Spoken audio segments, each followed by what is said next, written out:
Hello, everybody. This is Derek Slosher, and this is my presentation on present day movements for LBGT rights.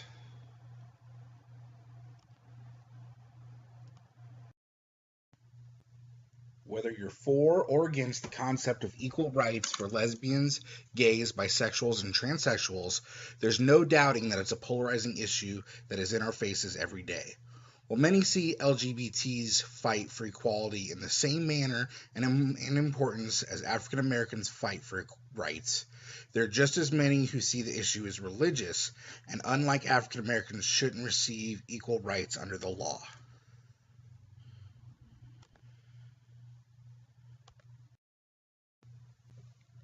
The beginning. One cannot evaluate the current movement without revisiting the past. If you ask any leader in the fight for LGBT's equality, they will tell you that the start of the movement was in 1969. In 1969, there were riots that started within the Stonewall Inn in New York City. At this time in history, there were strict laws in New York that banned anything that had to do with people who were homosexual acting out in public. You couldn't kiss, you couldn't hold hands, anything like that. You could be arrested under their anti sodomy laws. So, because of this, establishments and gay clubs started to rise up. These establishments were consistently being raided by the police. In the early hours of June 28th, police decided to raid the Stonewall Inn. Many of the people who were at the Stonewall Inn were celebrating the life of Judy Garland, who had passed away the day before. While the police had decided to send in undercover officers, both male and female, to observe the goings on inside the club. When the officers radioed back, the police decided to raid. What happens next depends on who you ask, because each side, the cops and the rioters, have different stories. Basically, what had happened was, as the police were escorting everybody out of the club, there was a lot of fear of being outed because there were a lot of cross-dressers who were there who came from very strict Christian family backgrounds, and they didn't want to be caught on TV wearing their mother's clothes. Um, After hearing about it and word spread, people were called. More and more gay people within the community started to show up to protest, to where the numbers reached hundreds. Um, the fight finally broke out when one of the lesbians that were being arrested was being mishandled, and she asked the crowd standing around, "Aren't you going to do something to help me?" And then the fighting began. No matter whose side of the story you believe, you have to agree that this moment in history marked the beginning of the fight against gay oppression. After the Stonewall riots, many celebrities who were closeted decided they had had enough, and they started slowly coming out. Um, it started out, there were people like Freddie Mercury and Elton John, who came out as bisexual, and then finally decided to come out as actually being gay, not bisexual, when he realized who he was as a person. Within the last 10 years or so, the two of the most prominent celebrities to come out are the two men that I have pictures of on this slide. First, we'll start with Mr. George Takei. George Takei had always known that he was gay since he was a teenager. He's famous for being on the Star Trek show. Um, Finally, he decided to come out officially to the public, even though all of his close friends knew he was gay, because of then Governor Schwarzenegger's veto of allowing gay marriage equality in California. He felt like he could no longer hide who he was to the public when he was seeing his people being oppressed. Currently, Mr. Takai is a cult hero, not only among Star Trek fans, but among the gay community, because um, he handles criticisms of his lifestyle with laughter and reverence instead of anger and violence. The second man that I have pictured is Michael Sam, who, if you don't follow sports, was a football player for the Missouri Tigers, and he had won many college accolades for being an excellent football player. He before the NFL draft, he had decided that he was going to officially come out as gay, and unfortunately to say, that hurt his draft status. Normally, a player with his accolades and the awards that he won had never dropped out of the first round of the NFL draft, typically past like the 16th or 17th pick out of 32. Mr. Sam fell all the way to the last round, the seventh round, at the end. So when people say that it really didn't have an effect whether he was gay or not, I can't really believe that, because having hundreds of players picked above him who didn't have the kind of collegiate awards he had kind of shows that he was picked late because of the gay factor. Um, the picture that I have shown is when he was drafted. Here he is kissing his boyfriend, and this video and picture caused a lot of problems with conservative football fans. Many wrote letters and complaints to the FCC because this was shown during prime time and their children saw it and it was offensive. There were players that tweeted out horrendous things, like there was a player for the Miami Dolphins who tweeted out OMG and horrible, and in response to the kiss. Uh, but nobody said anything about the straight players kissing their girlfriends or fiancées in the same manner. Um, there was also a backlash against a basketball player from Mississippi, where he had tweeted out that he was boycotting Sports Center until his quote, "This nasty ass shit is off," um, because his little brother saw it and it wasn't right. Um, he didn't say anything. He didn't tweet anything about how offensive it was that other players in the draft had been arrested for domestic abuse or drugs. But no, a kiss was too much for him to deal with.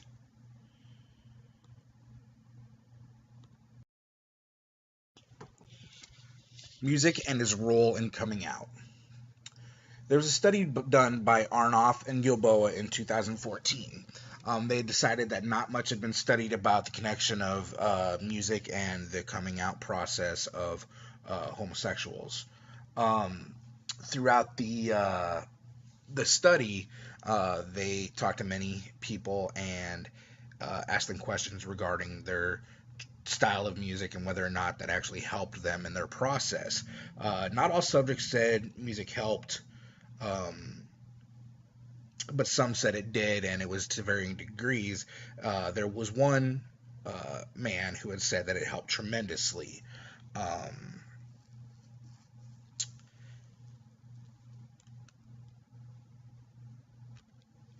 for me, as a straight person, music has impacted my life greatly, and I'm a huge advocate of the arts, especially music. And I can imagine a person who enjoys music like me not really having anyone to connect with on that role. You know, straight people have songs that they can listen to about marriage and breakups and getting back together and things like that. Whereas, you know, over the last 35 years post 1969, there really wasn't a whole lot regarding relationships that were gay. So now that I think that more musicians are coming out, such as, you know, obviously Freddie Mercury, who's now passed away. He was a gay man. Melissa Etheridge, who's popular in the late 80s, 90s. She's a lesbian, and then now current music, Pink, who identifies herself as bisexual. They are giving the gay community something to relate to. Um, I think that's going to continue with further generations once the movement continues making paces of accepting everybody for who they are, kids growing up and realizing they're gay will have more of an emotional connection through music due to these stars. I posted a quote that I kind of came up with that explains like my feelings on music, and I'm sure it resonates with LBGTs, LGBTs coming out. Music stirs that special place within your soul. It's hard to explain what that place is, but when music touches it, it can change every fiber of your being.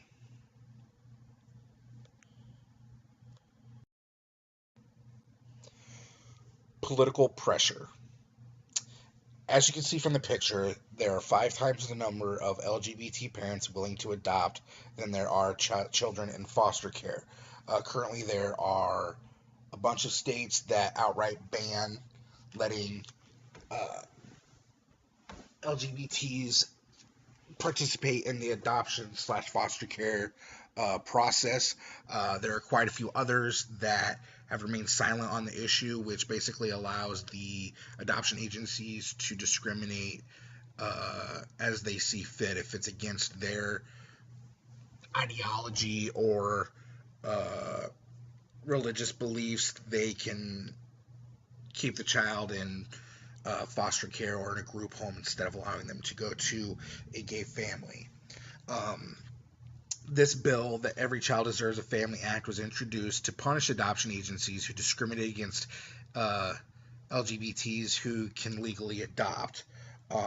What it would do would remove the federal funding and that they receive if they decided to continue to discriminate based on those factors.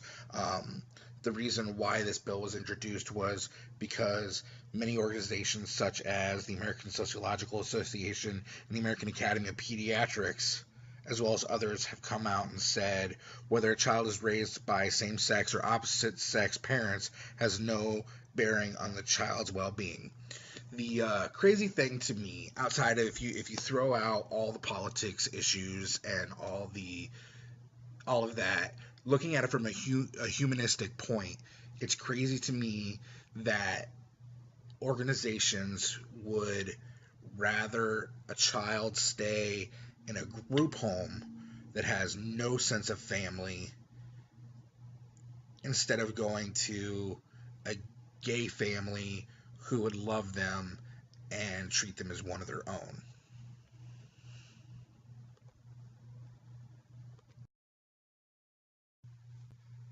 The backlash.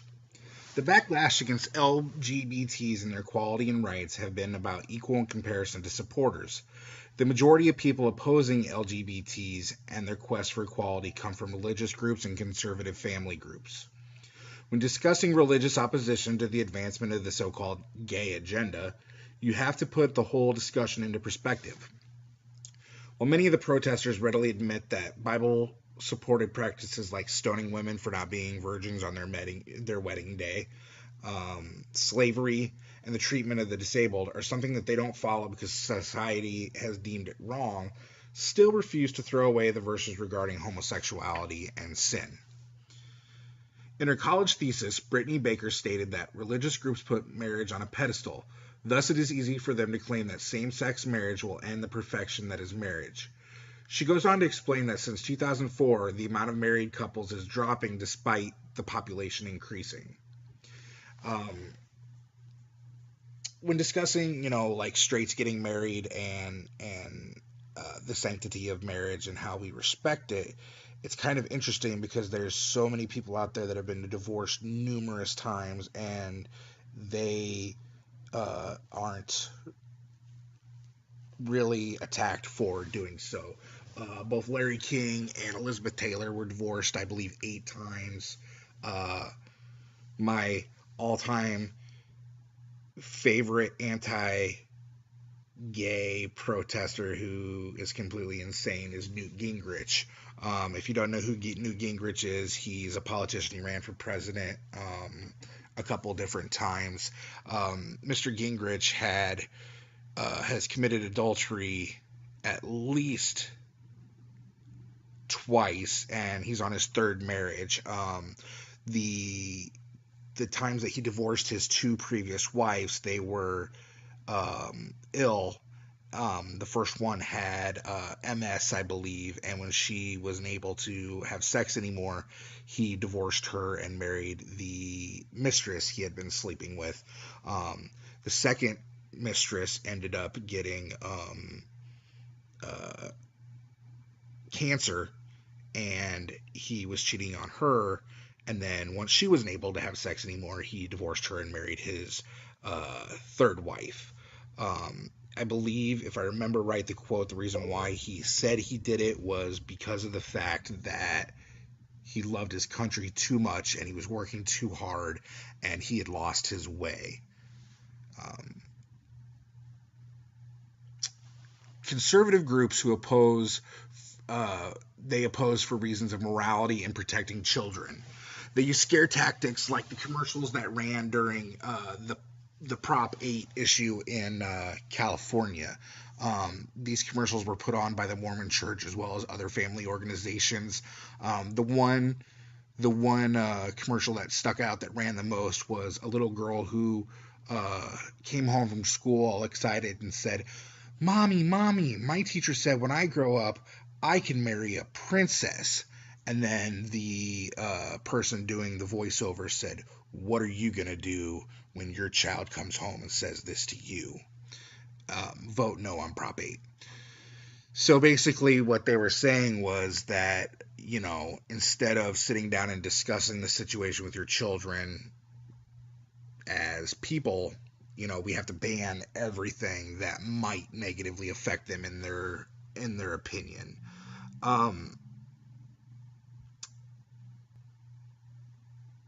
The commercials allude to the fact that uh,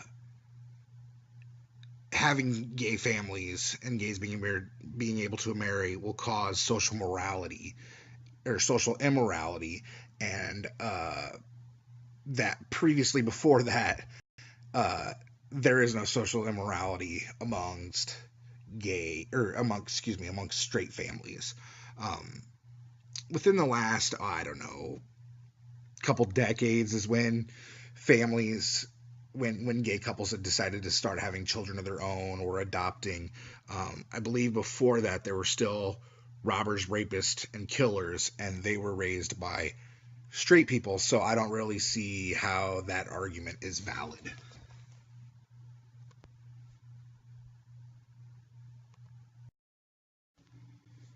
How society views LGBTs. On this slide, I have a quote from a study done by Alan Gross, Susan Green, Jerome Stork, and John Van Eur. The study was done in 1980. It basically talks about how, um, in this study, they showed videos of both gay men and lesbians coming out in a video, and then gauged subject's reaction to the video. Um, with it, all the way across the board, it showed that each gender was more stereotypical towards with the videos of the gay people of their own gender. So straight men were more critical and stereotypical of gay men, and straight women were more stereotypical and of lesbians.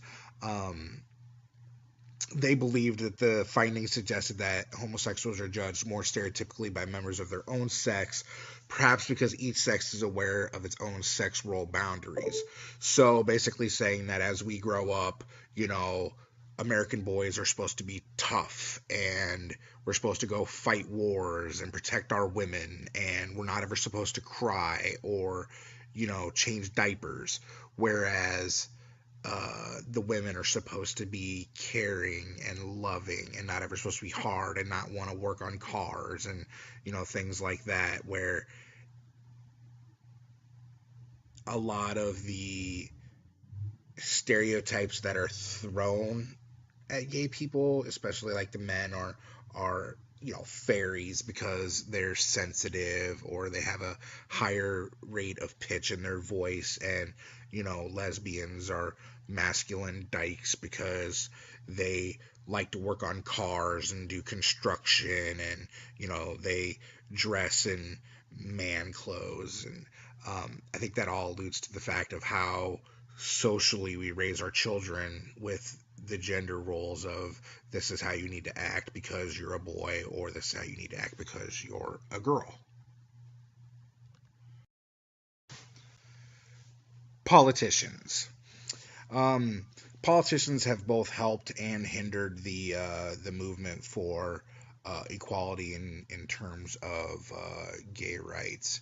Um, in this slide, I have pictured both Michelle Bachmann, who's probably the not only the biggest anti-gay politician, but in my opinion, one of the most crazy, as well as the three Iowa judges who were voted out for allowing gay marriage.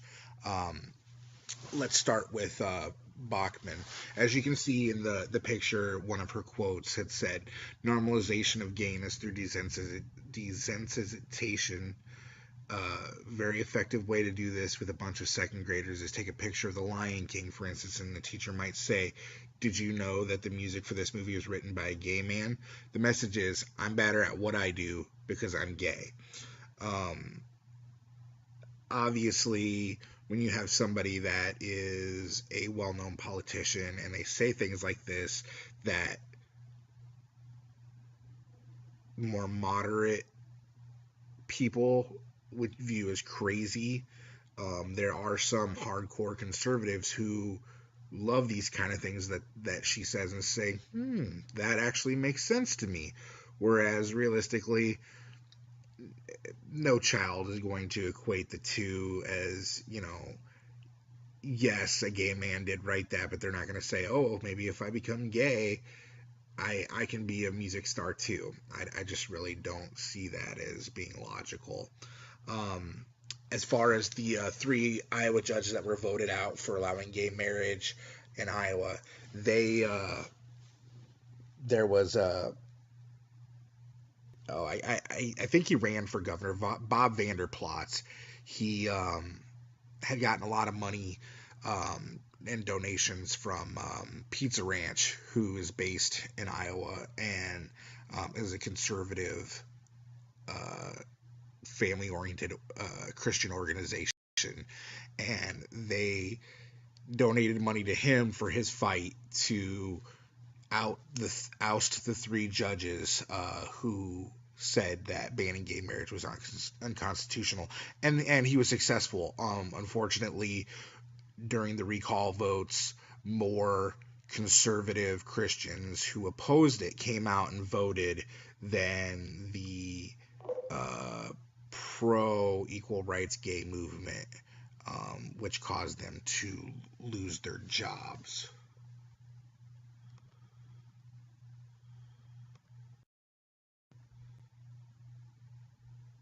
Victories. In the picture, you can see President Obama standing with three women.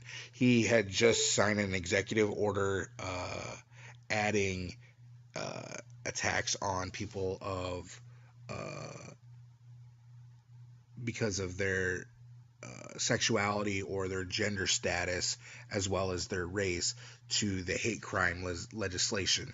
The reason why he did this was because of the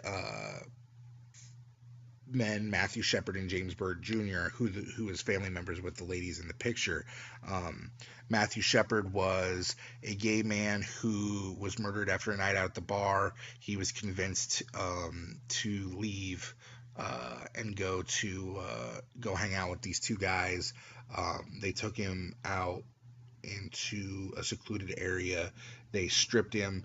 They beat him horribly and tied him to a fence and left him, and he ended up dying. James Byrd Jr. Was killed in Texas. He had an altercation with some white supremacists, and they chained him to the back of their truck and drug him all the way through town, basically tearing his body apart and killing him. Excuse me. In response, President Obama had decided to draft this executive order and making it a hate crime and adding more time to their sentences because of the reasons they attacked these two men.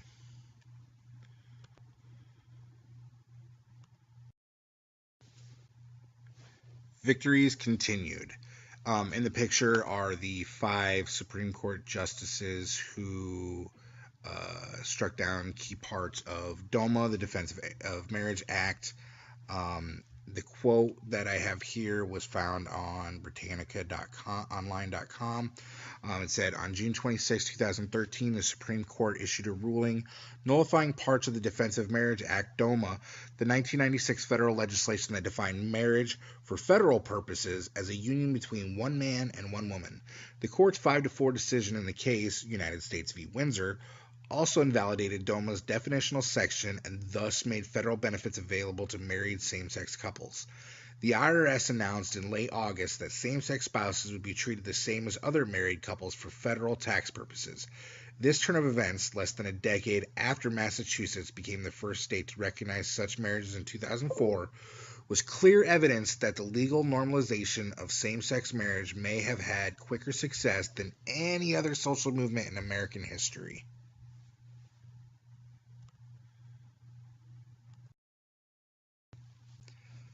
Victories continued. As you can see from the picture on the left, it's very colorful, and this illustrates the states that have been approved for same-sex marriage. There's 19 of them so far, and there's 31 that have not. Of those 31 states, 12 have been overturned in court but are awaiting appeals. Just a side note on this, I think it's crazy that these states are fighting it and appealing it because they're wasting taxpayer money when they should know they're going to lose. If 19 other states have approved it, no judge is going to go against 19 other judges.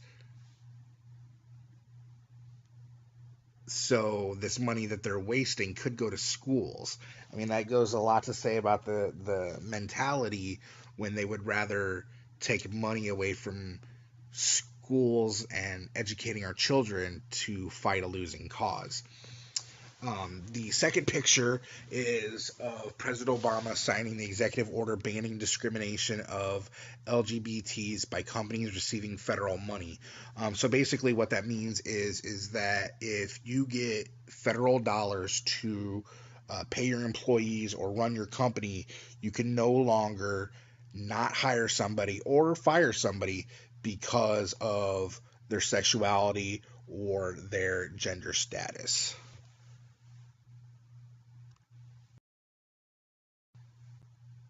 Work still ahead. The ACLU wrote an article describing some of the problems still needed to be addressed. They've listed 5 things on aclu.org that needed to be worked on. Those areas are basic rights and liberties, parenting, youth in schools, relationships and marriage, and discrimination against transgendered people. All 5 of these categories are very important, not only because they affect LGBTs, but they also affect family and friends of LGBTs. Once these 5 categories are fixed, then the idea of equality for LGBTs will be the closest it has ever been.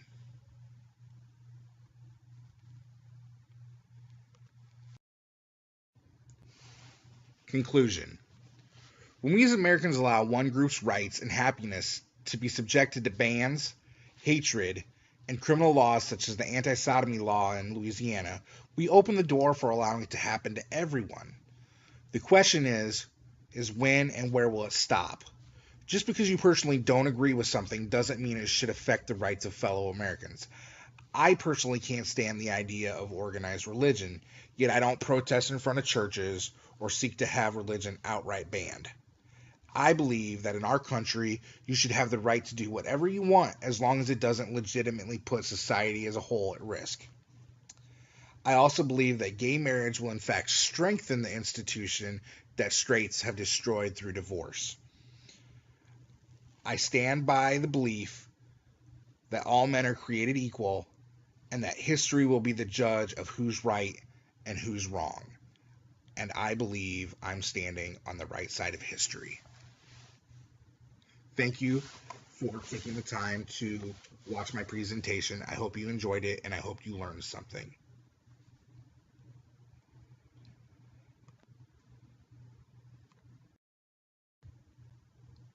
Reference page.